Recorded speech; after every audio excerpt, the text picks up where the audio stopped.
Hello, welcome to Claire Haire, whatever. So these two people are related. That's not his son. They're not related. Okay, I could have sworn they were kin.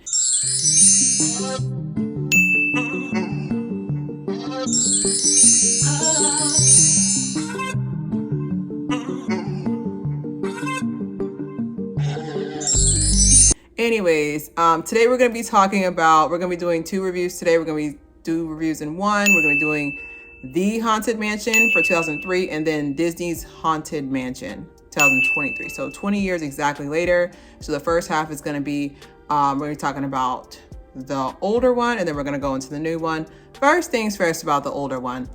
Eddie Murphy carried, did someone check his back? He carried the first movie on his back. Like his spinal cord had to have snapped in half at one point because he literally made the movie. But that's gonna be the pro. So let's go into the cons. First con is it's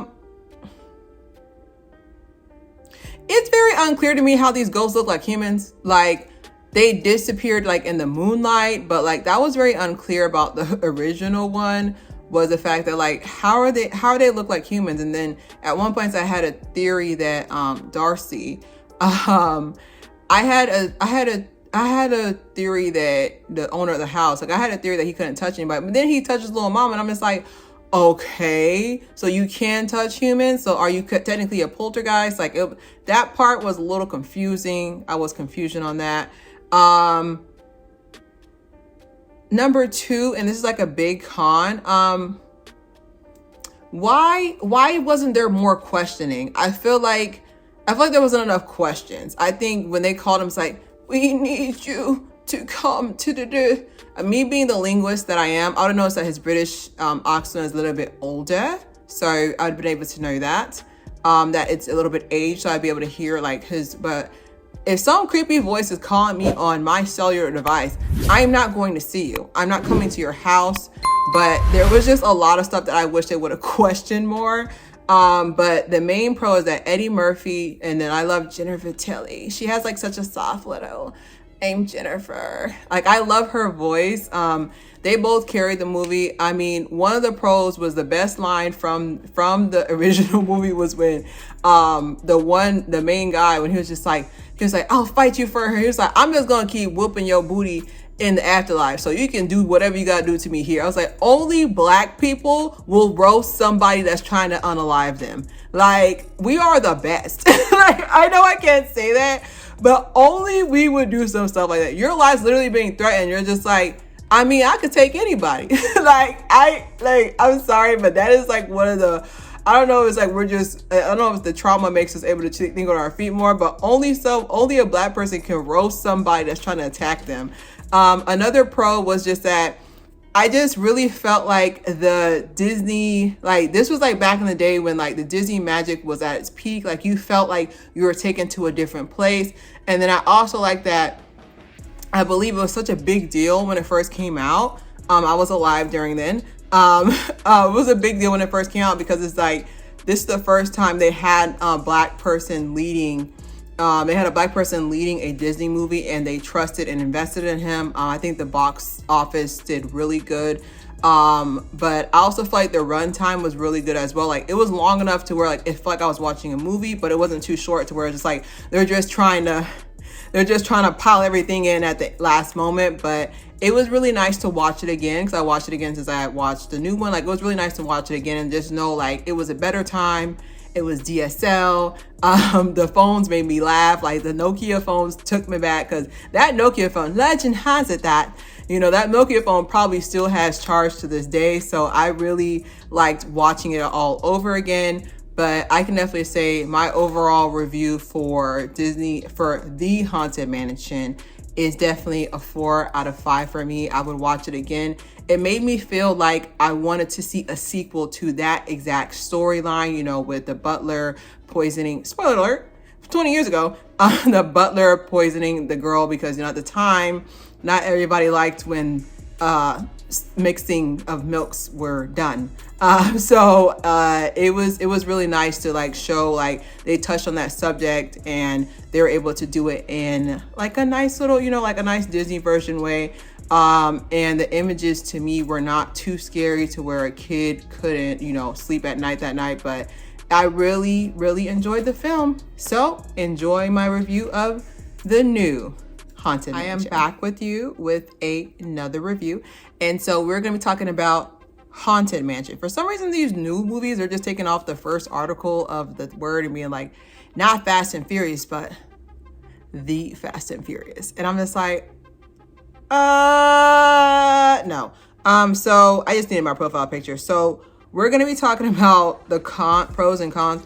First con is it's the wig for me. Like, I don't have the runtime right now to roast the wig, but how do you make Rosario Isabel Dawson look old? Like, this wig is not giving, like, I understand they were trying to give her like a certain type of look where, you know, preppy, whatever, but I'm just like, it's giving number 3, my lord, number 3. Like, I don't know what the wig was. Lord Farquaad. Like, I don't know what the wig, I don't know who was in charge of the wig department. I don't know what we can do if we need to sign a petition, but I'm not gonna spend too much time on it. But the wig was definitely a con, because how do you make a Rosario? Number 2, the plot was too simple, and then it was also unclear. And comparing it to the first movie, I was kind of confused on a lot of things. Like, the plot was unclear about, like, okay, there was 99 ghosts, and then spoiler alert, then he's 1,000 bodies. Don't let him get that 1,000th body. I was like, all right, but like, why he did this to people who wasn't alive when they, like, he did it to the townspeople, but those townspeople are like, well, you know, not here anymore. Like, he's punishing innocent people because they just happen to, imagine you coming to the town and you got to pay for your grandfather's thing. Like, that's so whack. Number 3 con was Tiffany Haddish. No, that's it. But honestly, like, her character was very unclear. I don't know what she was supposed to be. Like, I understand, so, like, I don't know if they couldn't get Jennifer Tilly, but like, I don't know what she was supposed to be, but it was really confusion about what her character was supposed to be, and it didn't add to it at all. Like, I didn't really understand the premise for it. Pro was Rosario Isabel Dawson. That's it. That's the pro. Like, Rosario, she did her thing. She did her thing, but I feel like they kind of limited her character. Like, she's such an amazing actress. I've been watching her since 2004. I've been watching Rosario for 2 decades. And I feel like this role, like, I feel like they could have gave her a little bit more depth besides her husband passing away. I feel like they could have gave her more depth.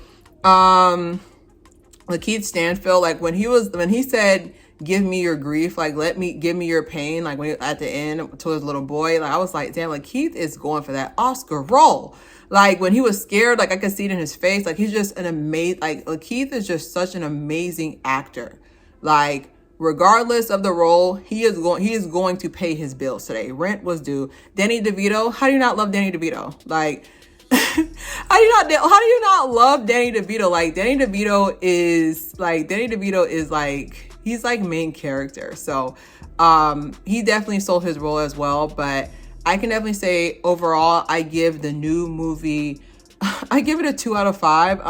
The runtime, I didn't like the runtime. The runtime felt like it was like they were giving plot, and then towards the end, I felt like they were just kind of rushing it. They were like, all right, y'all, wrap it up, you know, and then it didn't do well in box office as well, because I think it was just timing. I think they released it before October for some reason.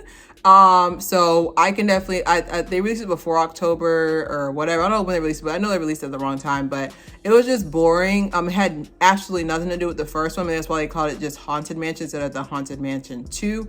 But I wanted an original story. The little child actor, who I promise you they can, I don't care what anybody said, that is his dad.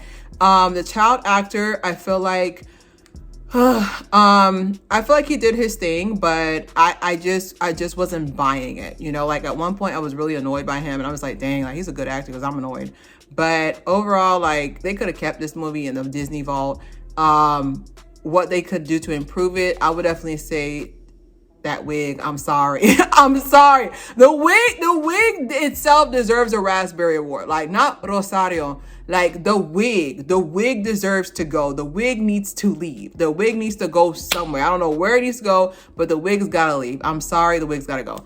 But overall, it didn't add anything to the Halloween season, so I'm hoping their new series for Goosebumps / Haunting Hour coming out on the 13th will do something for us, but they could have kept it in drafts. Hope you like those 2 reviews. So I wanted to talk real quick about what we want in a future Disney Halloween movie. Like, I think what's missing nowadays is we want cult classics. We want something that I can put on today and everybody, and of course, you know, like in a couple of weeks, I'm going to be doing my top Halloween movie, but I just want something that we can put on and like my kids, probably not, you know, the next generation ain't gonna have no kids, but like I really want it to be where like you can put a movie on and everybody watches it 20 years later. Like, I literally watched Disney's The Haunted Mansion 20 years later. Like, I feel like I was a kid all over again. Like, the Disney magic was still there.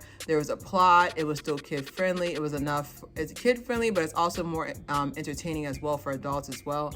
And I feel like that aspect of a lot of movies are missing. Like, people keep trying to redo classics because they're afraid to put money into newer projects and like waste the money. Like, for example, like this movie did nothing at the box office, and then so far it has not grossed the amount of money it made. And I've broken this down before, so let's make it simple. Like, let's say you pay $10 for an apple, right? And then you go sell that apple and you only make $20. Well, you had to buy it, right? That's minus 10, and then you sold it. So now you're not even breaking even. For you to break even, you have to profit 3 times the amount of the original sale. So if I pay $10 for an apple and then I sell it for $30, I get to make back that $10 it took to go buy it, you know, whatever, go to the apple tree, and then I get to make back the $10. I get to make back the $10 after I break even. So a lot of these companies, that's why they keep redoing. It's the same with their music. I'm just like, I'll be bopping to a song. It's like, wait, haven't I heard this 15 years ago? Don't do that math too quick. But they're using old stuff because old stuff has already proven that it worked. But this is where we need your help. Like, even as a creator myself, like, everybody's saying how they want original ideas, original content creators, original movies, original songs, original rappers. But y'all hype up a lot of mediocrity because it sounds familiar. And I understand there's a certain level of comfort, but same thing with Haunted Mansion. Like, I'm just thinking about the money they put into making this movie, casting the actors, all this stuff, when they could have got an original film or original idea from a new up-and-coming writer or a new up-and-coming like producer or director. But they're gonna go with something that's already worked because, like I said, like money-wise, like because we are more streamers than moviegoers, we have the power. So in that same aspect, we have the power. So in that same aspect, a lot of people, if we don't want to stream your stuff, we're not going to stream it, and it's not going to make any money. So these big companies who are investing this money into these companies, like into these movies, they're like, I know your idea is original, but the formula's already proven that this amount of money, this type of idea or this type of song or this beat or this sample has already made money in the past, so it's gonna make money again. It was like, but you gotta understand, like, people want something new. They don't want to just keep having, like, it's like you're telling the same story but in a different font. Like, I feel like that's why this movie didn't do too well. I feel like a lot of people were just like, okay, well, the original one did so well. And like I said, like, looking back at it, I mean, I feel like Eddie Murphy carried the majority of it. Like, there's a lot of questionable scenes that I was just like, this wasn't even, like, it was like, there was a lot of scenes where I was just like, but then before I could even question the weirdness or whatever, Eddie Murphy would step in and like save it with his charisma. So that's why I said, like, a lot of these movies, like, it's either they're putting money into actors that they know will bring people in, whether or not they're good or not, or they're spending more money to get the original rights from movies that already happened so they can put their spin in 4K on it, you know? And even with the CGI, I forgot to mention it earlier, even with the CGI in the second movie, it doesn't beat the original, like, Disney magic. Like, with CGI, like, when Lakeith was running upside down in that house, I was like, y'all think we're dumb. Like, I don't know, but overall, tell me what you think below. Thank you so much for enjoying the show. Don't forget to subscribe, share. It's Claire Haire.